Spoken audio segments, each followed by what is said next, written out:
کہ آپ PP 73 کی عوام سے کیا توقع رکھتے ہیں کہ وہ آپ کی امیدوں پر پورا اتریں گے یا نہیں؟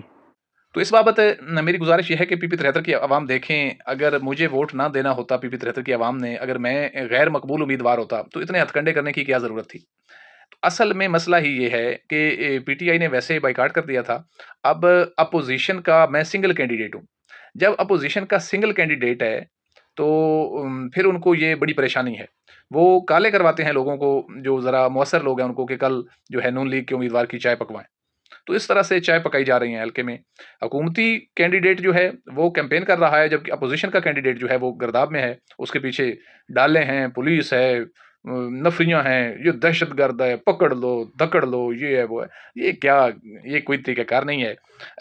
میں اس ملک کے بڑوں سے یہ گزارش کرتا ہوں کہ یہ وطن عزیز پاکستان، یہ لاکھوں لوگوں کی قربانیوں سے مارز وجود میں آیا تھا، خدا را اس پر رحم کریں، ایسا نہ کریں۔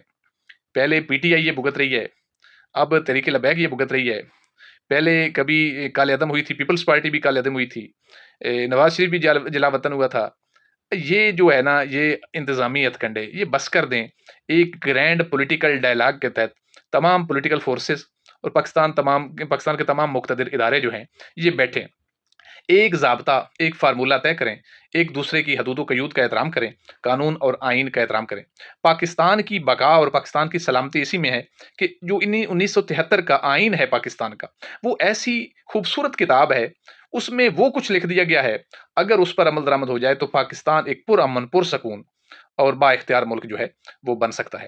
دیکھیں، ہمیں ان ساری چیزوں کے، ہم جتنی بھی جنگیں لڑ لیں، فتح کر لیں، جو اندرونی استحکام اگر نہیں ہوگا، سیاسی استحکام نہیں ہوگا، تو پاکستان جو ہے وہ مضبوط نہیں ہوگا۔ ممالک پہلے اندر سے مضبوط ہوتے ہیں، پھر وہ باہر جو ہے ان کو فتوحات ہوتی ہیں اور ان فتوحات کے فوائد ہوتے ہیں۔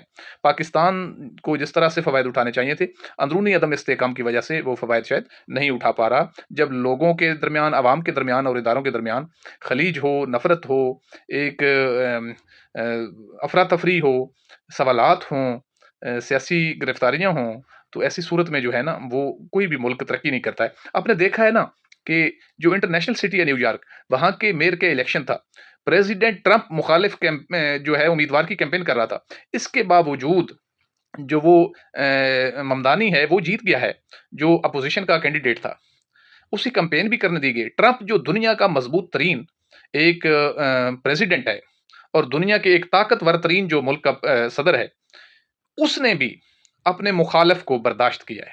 لیکن یہ ہمارے ہیں